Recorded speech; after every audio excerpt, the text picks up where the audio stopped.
2,000 years later. What's up, everybody? How's it going?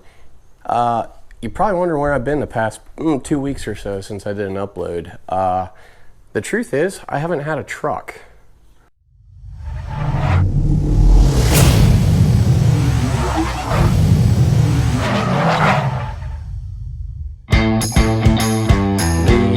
The F150 went to the dealership for this wheel. This is actually a brand new wheel. Let me explain what happened. The finish on these wheels, it's not an actual chrome. It's called PVD. Papa Victor Delta, PVD. And basically what it is it's a type of coating that lays over a steel wheel. And that's how basically they can make a chrome appearance, more durable, etc., etc., etc., and probably cheaper too.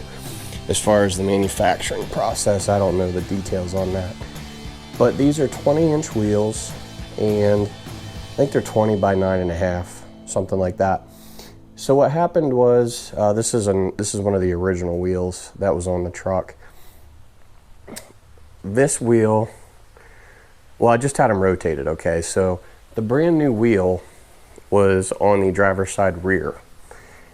And all around the rim, oh, bear with me a second here. All around the rim of the wheel, right here where it meets the bead, or where the bead is for the tire mounting, that was flaked and peeling all the way around. So basically it was like a sunburn. You could essentially peel the PVD coating right off of the wheel. Yeah, lovely. Thunderstorm.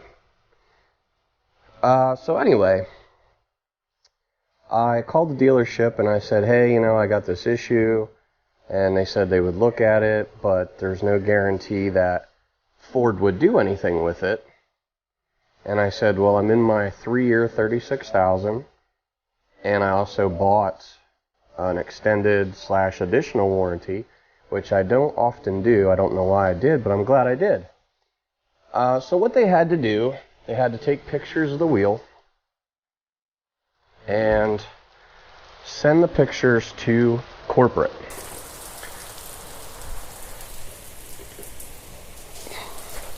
Now, once Ford got the pictures, Ford would make the decision to say whether they were going to replace it or not. In the meantime, I did all kinds of internet searching and found that it was about a 50-50 split as to whether they were a warranty item or whether someone had to pay for a new wheel themselves. Now, I had already made up my mind that if they were not going to warranty the wheel, I was going to keep the one that was peeling. I was going to use these as winter wheels, and I was going to buy a whole new wheel and tire setup, because these wheels are $900 a piece. $900 a piece for this 20-inch PVD wheel. Who in the hell is going to pay $900 for one of these wheels? It's a nice wheel. I like the look, I like the design, but for fuck's sakes, I'm not paying $900 a wheel for one of these. I can go aftermarket and get one hell of a nice tire for less than wheel for less than $900 a wheel. So they kept the truck for a couple days because there were some other issues with it that I would get to, and it was decided that they were going to warranty it. So excuse me, the wheel was warranted, done, over with. Okay, now the next issue is the wonderfully hated Sync 3 system that I really like, but I'm turning out not to like it so much. So, for anybody that knows Ford product, they used to have, I guess it was like Ford My Touch or some shit like that. And then they got this Sync 3 system. I'm trying to get the best camera angle here. Alright, so that is an 8-inch screen for the Sync 3 system. I'm trying to get it to do what it's still doing that they did not fix.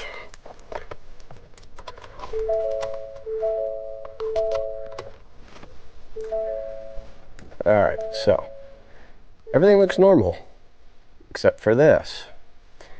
This was already done. When you press yes, automatic system updates on. Okay.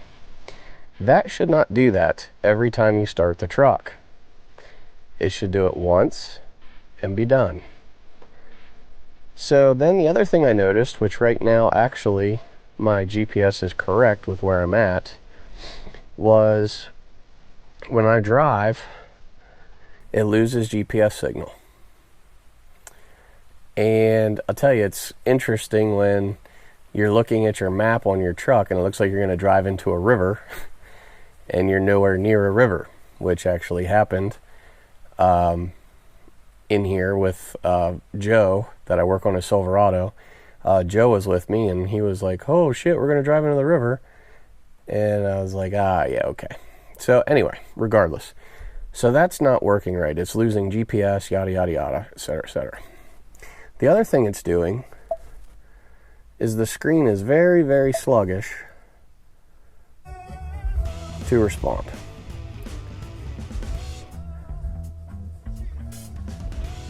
Okay, so right there I pressed the home button. It didn't even beep. The nav is still highlighted, and the audio still looks like it's pressed.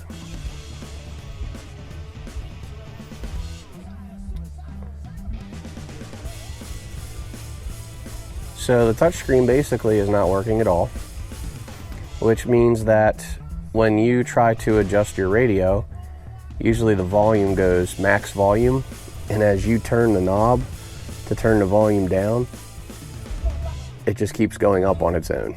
Really, really messed up and really, really much a pain in the ass. So I told the dealership this and I was like, look, there's all kinds of problems with this Sync 3, blah, blah, blah. They said that it needed a software update. Wrong. I know it didn't need a software update because I did the software update myself. But whatever, they're going to do it. So they did the software update, and then of course they say, well, we can't duplicate the issue. Well, no, you can't duplicate the issue because driving through your parking lot is not going to make it lose GPS signal. As far as the sluggish screen, by reloading the software, sure, you may have fixed the sluggish screen for a second, because when I picked up my truck, it was still doing it. So basically, there, I just turned the radio off, it's still on. It's screwed up. So I went into the APIM settings, which I don't know if I can even, with the way it's acting, I guess I'll have to shut it off. Okay, so here's the other thing. My truck is off. The key is out of the ignition, and right now I could get out of this truck, lock the door, and this screen is still going to be on. Messed up. So what I wanted them to do was replace the APIM, APIM, and that is what controls your GPS. It's basically the brains of the Sync 3 system. You got 3 different computer systems with Sync 3. You've got the APIM, which is like the satellite, the programming, it's all kinds of stuff. If I could get into the APIM menu, I'd show you, but I gotta wait for this to time out. It has a radio, which is like an HMU, I think, and that's all just the radio stuff, which would be your Sirius satellite radio and your AM/FM. And then there's one other computer system that I have no idea what it does. But the APIM modules tend to go bad with this new Sync 3 update, the Sync 3 version 3.0. And for some reason, it's messing up these APIMs. So I wanted them to replace it, and they didn't. Right now I'm fighting because I've got 32,000 miles, and they just want to keep dragging their feet on it, at least that's the way it seems, and not replace it. So I don't know why, because I have the extended plus an additional warranty. Oh, it's doing something. And anyway, so that's why I have not been doing much, because I haven't had my truck, and I worked like a really ridiculous schedule in August, or wait, end of August, middle of September, something like that, where I worked 12-hour shifts in a row, or something like that, and I flipped back and forth between day shift and night shift, and yeah, good money, really good money, but it kind of burnt me out a little bit, so I haven't been doing much. It just kind of fried. I felt fried afterwards. Oh, the Jeep. I tried to clean it up a little bit today. It was out. It's got some mud up underneath there. Yeah. Put the seat saver on from Corbeau. These things are fantastic, these seat savers. It's basically a seat cover, but it's not designed to be used. Hang on a second. It's not designed to be used like a full-time seat cover. Okay, so these are really meant for if you're storing the vehicle, or you're letting it sit somewhere, like let's say it's going to be at a car show or something like that, and it's all, that's hard to see, but it's all buckles and like cinch straps. And this one I have loose, but yeah, so these came with my sponsorship from Corbeau, and I really like them. They're a fantastic product. So they make them for all their seats.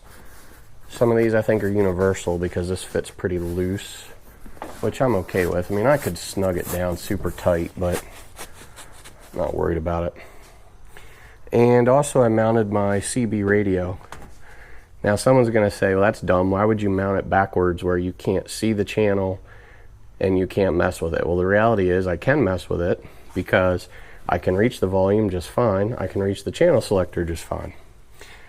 The reason I have the CB is if I go on a Jeep ride, we can set the channel before we go, and then I can talk to the other Jeepers, stuff like that. So I know it's so hard to see, but anyway, so that's mounted, and I have to get some sort of solution for the mic here.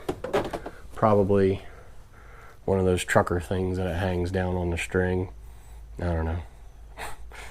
Who knows? But yeah, people may make fun of me for having a CB, but really, in a Jeep, when you're in the woods, that may be a lifesaver. You just don't know. You just don't know.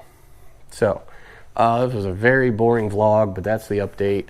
I know people don't like vlogs where you just talk and yak and talk and talk and talk, but I just want to let you know what was going on with the truck and what I did there with the Jeep with the CB and the seat savers. That's it. So I'm going to head back in the house, start cooking dinner for the family. And oh yeah, new merchandise. New merchandise is live, so be sure to check that out. It's on my website. You'll find a link below. And I got posters, which I'm really happy about. I got posters of the Jeep when it was out on the power lines. And yeah, so I think it's pretty sweet anyway. But that's it for today. That's it for now. And I'll keep you updated about this Sync 3 thing with the truck. And my total bill for when my truck was in the garage would have been $2,200. $2,200 would have been my bill for the labor, the wheel, whatever they did with the Sync 3, oil change, in-cabin air filter, and windshield wipers. 2,200 bucks. I paid like 50, 55 maybe, something like that. So that's it. Y'all take care. We'll talk to you later. Bye-bye.